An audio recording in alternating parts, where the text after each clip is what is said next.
What up, YouTube? It's your boy Ricky Rick, and your boy Ricky Rick is back with another Ricky Talk. And today I want to talk to you guys about distancing myself from people, which I done over the course of my life.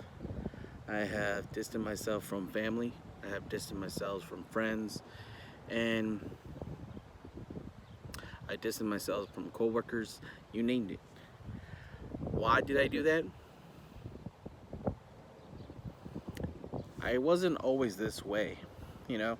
I asked myself that question. Why do I do that? When I wasn't always this way.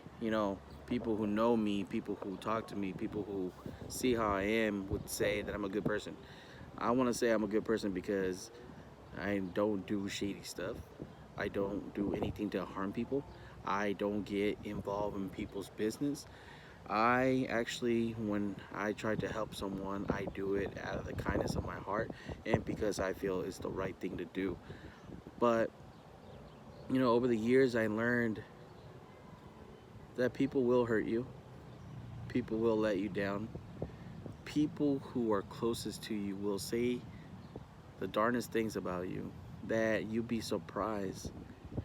And the older I get, I'm not surprised anymore what people will are willing to do and willing not to do. Because I have friendships that made it through 5 years, 6 years, 7 years, 10 years, and didn't mean nothing. Like to me, it felt like these people who I was friends with, who I be friends, um, I don't know. The only way I can explain it is like when you spend most of your life, getting to know someone, making memories, growing up, childhood friends, neighbors, you know, they kind of become like family. They kind of like the guys kind of feel like your brothers, the girls kind of feel like your sisters, and back in the day, it used to feel like, if you're a part of my group, then if somebody jumps you, we're gonna jump in to like help out the people in our group. Mess with one of us, you mess with all of us. But then somewhere down the line, all of that shit just faded. You know, all the friends that I made, one by one, started to fade, and it happened around, you can say, when you move. You know, the first group of friends that you got is in elementary, and if you have a very good memory, you'll remember some of those people. If you were close to them, if they made you laugh, if they made an impact in your lives. Then it happened again in middle school. For me, middle school is kind of blurry because I moved around a lot around that time. But high school, you make friends, and then once high school ends, people start making life decisions, and when people make life decisions, they try to do what's best for them. And sometimes, without even thinking about it, they don't realize the people they affect. You know, in high school, I have many of my friends that made decisions for themselves of what they were going to do, whether they were going to go to straight to college from high school, whether they were going to take a year off, whether they were just going to start working and start saving up money. Whatever it is, everybody made their decision.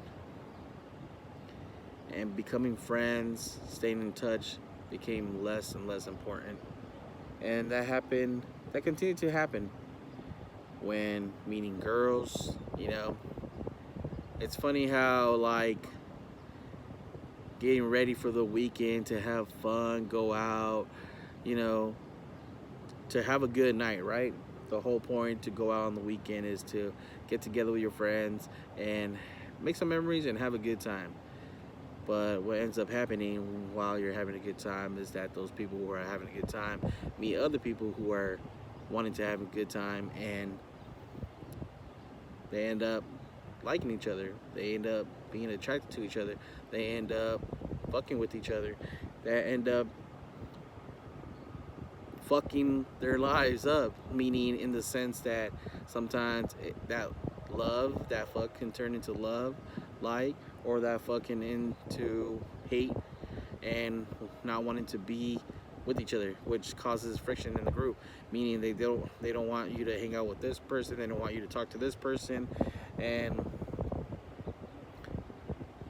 the thing just starts to unravel. And I think I kept myself safe and lucky because I didn't let those things get close to me.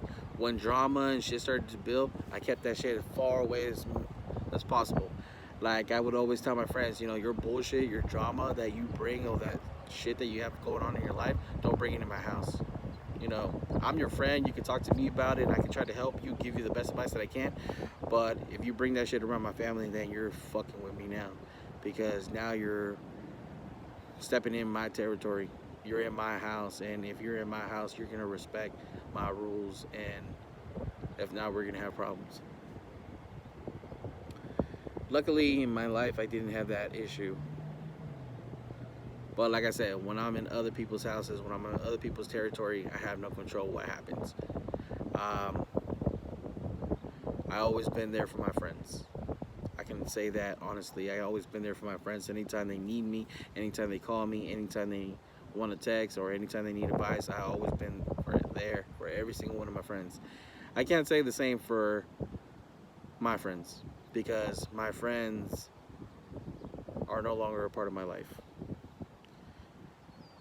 And as I say that, I have no friends has been a trend that has started to pick up, and I started to hear now, like, I have no friends. I used to think, like, when people said I have no friends means because they have no one to hang out with, no one to call, no one to text. But when you say you have no friends, we were talking about this the other day in class. My teacher was asking, out of all the people that you know in this world, how many people can you pick up the phone or text and they will show up if you really needed them? And when you put shit like that, you find yourself that the number is very small. The reason why you find yourself saying that is because there's not that many people that will come through for you. And one thing that I used to do was like, well, my friend would be here, but I would make excuses for my friends. But we're grown. We're grown adults now, and you shouldn't make excuses for your friends. Your friends shouldn't make excuses, or if they're the ones that fuck up, they shouldn't not always expect for you to be there.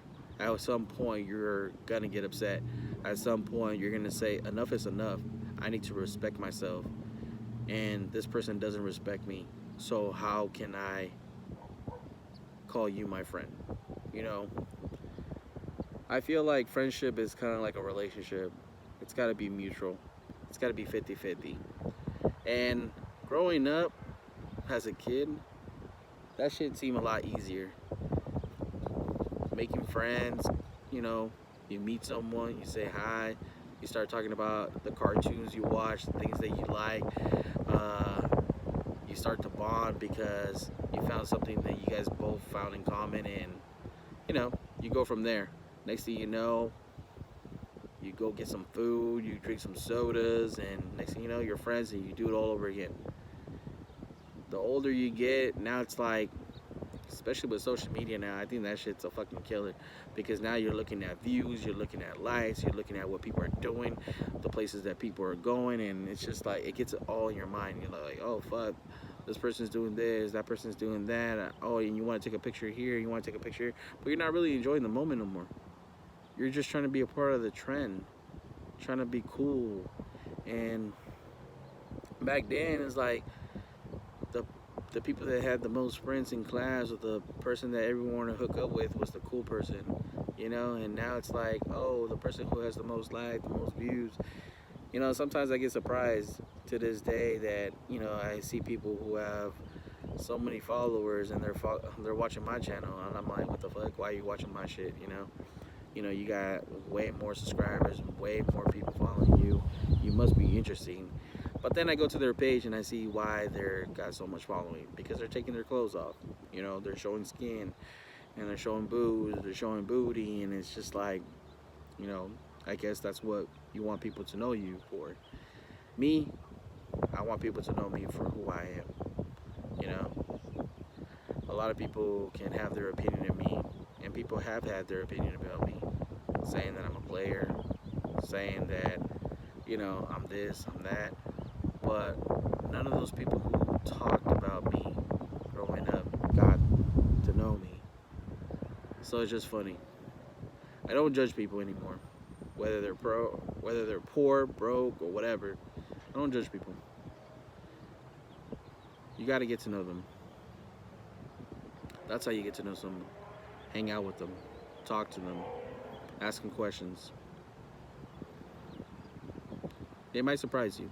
It might surprise you who sticks around and who doesn't. The people that you think sticks around don't, and the people that you had no idea why they're here are here. I distanced myself from people because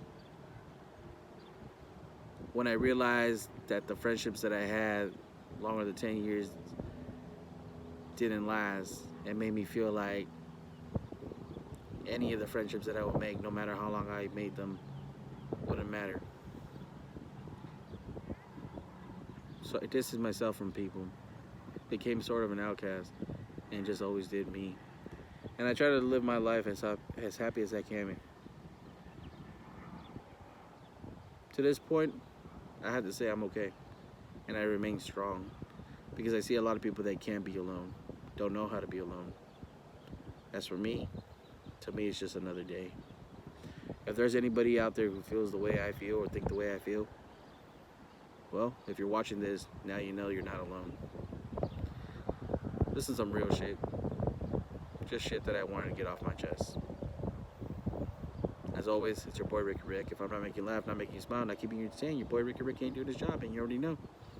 Your boy Ricky Rick does his job. Until next time, guys, I'm out.